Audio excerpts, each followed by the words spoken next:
Hey guys, in this video I will show you how you can download Age of Empires 2 on your PC. So make sure to watch this video till the end and let's get started. Now the first thing you have to do is to go over to your Steam.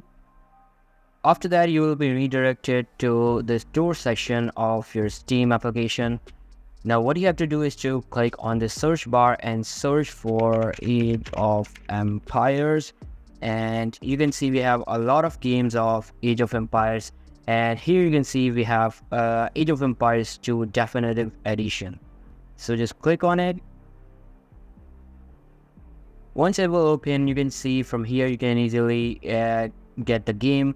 So what you have to do, just click on add to cart, and it's 19 and it's almost $20 US. So just click on add to cart. After that, it will get you to the payment section. So just make the purchase and you will be able to get the game in your PC.